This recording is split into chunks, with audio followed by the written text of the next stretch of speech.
When you hear the words royal family, you think of a family in luxury, right? Security, expensive cars, fame, and all. Well, that fame part might be true, but did you know that there exists a good number of poor royal families out there? Families with money problems are probably the same as you find yourself in. We dug around and collected a list of these families and couldn't resist sharing. So let's get started, starting with number 10. The House of Bernadotte. The head of this branch of the Swedish royal family is King Carl XVI Gustaf. According to recent estimates, he has a net worth of approximately $62 million, making him the richest of the low-income royals on our list today. In addition to having property and investments, the Swedish royal family also receives money from the Swedish government. But according to a report from the year 2020, they continued to have a lot of problems with money during the times of COVID. This occurred because there were not a significant number of visitors to the royal palace. And in the year of 2020, the royal palace generated approximately $8 million in revenue, all of which was given to the royal family. The Swedish Ministry of Finance was concerned that the country's royal buildings would begin to deteriorate if there wasn't enough money to maintain them. Number 9. House of DILOMINI. The House of DILOMINI is the royal house of the Kingdom of Eswatini or Swaziland, and it is led by the King of Swaziland, Swati III, who is the last absolute monarch in Africa, meaning that he has complete sovereignty over his country. According to Forbes, his net worth is estimated to be $50 million based on the annual $50 million payment he receives from the government while owning an investing firm. It is held in trust for the Swaziland people. Therefore, King Mswati does not have access to it, and with pro-democracy protests taking place in his country, the king's treasure may not last long. Number 8. Queen Margaret II. In addition to her role as monarch of Denmark, Queen Margaret II holds the position of supreme authority within the Church of Denmark. She was born on April 16, 1940, and she is included on this list due to the fact that various online sources claim that she has a net worth of only $40 million. If she is considered poor, then I think we should be concerned about the state of our future. However, in comparison to other royals, she is not the highest paid royal, and a significant portion of her income comes from donations made by the people who live in her town. Because she is still ruling her realm and continues to amass wealth, it is possible that she will be taken off of this list in the following year. Number 7. The House of Orange-Nassau.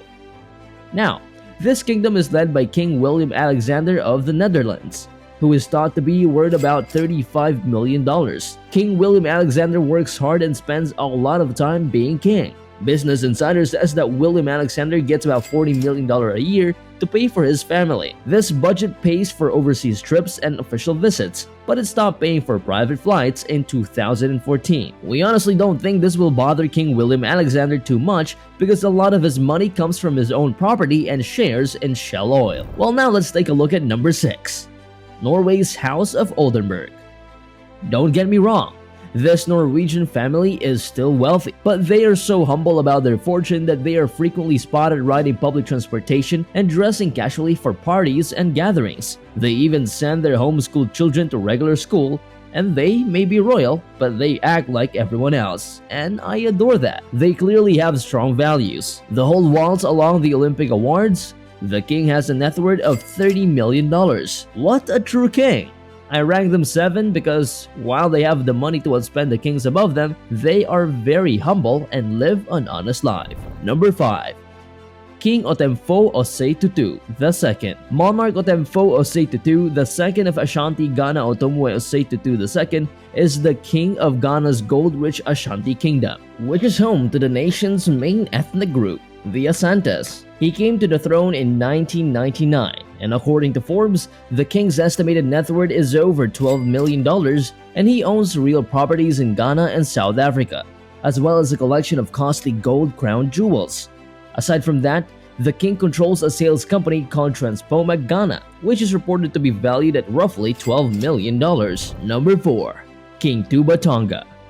Tonga is a Polynesian kingdom comprising over 170 islands in the South Pacific, 45% of which are inhabited by a very small population of 108,000 people. Tonga is generally a small country. Thus, their king doesn't have much money as the king would expect. However, the Tonga king has an estimated $5 million net worth. which is a big sum per capita. Tonga also has a high poverty rate owing to the fact that 24% of their land is suitable for crop cultivation. Perhaps the king should spread some love and help their economy. But oh well, what do I know? I am nothing near $1,000,000. Number 3. The House of Bourbon ANJO. The House of Bourbon ANJO of Spain is led by King Philip VI, who was one of Europe's wealthiest royals but ranked low in comparison to other royals. According to royal statistics, his worth is approximately 2.2 million euros, which is also often the first time a Spanish king has disclosed how much money they had. Surprisingly, the king has no real estate or land, only a savings account and a few antiques and jewelry. King Philip also does not have a retirement pension plan, and a portion of his royal salary must be deducted in order to pay his staff and other royal costs. As a result, King Philip and the royal family rely on government assistance totaling $1,000,000 a year. And now on to number 2. Alfonso de Bourbon. The rich inheritance governing over numerous European countries has come to an end with a small living bloodline and a new government form taken over.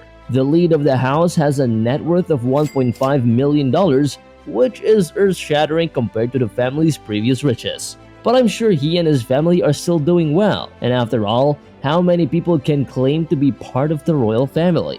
The monarchy in France has been destroyed and restored numerous times throughout history, so I can see where the money has gone. Louis is the head of the French portion of the House of Bourbon, but times are tough for the monarch, and it appears that they don't trust him. And finally, let's go to number 1. On number 1, we have King to Haiti. The King of Haiti occupies the position of our list's most poor royal. His wealth and possessions are not typical of those of a king, and he has no interest in acquiring them. His net worth is unknown, and in fact, he resides in a region of New Zealand that has a low average household income. According to the website People AI, the sum of money he actually possesses is most likely only $336,000. However, the king views him as being poor despite the fact that the average person does not consider him to be poor. There were even rumors that King Tuha's home had a broken pipe and that he was unable to fix it due to financial constraints. The Maori king makes an effort to avoid the cameras so that he can concentrate on his people and the challenges they face. And with that, that's it for today. Make sure to subscribe to the channel. Bye!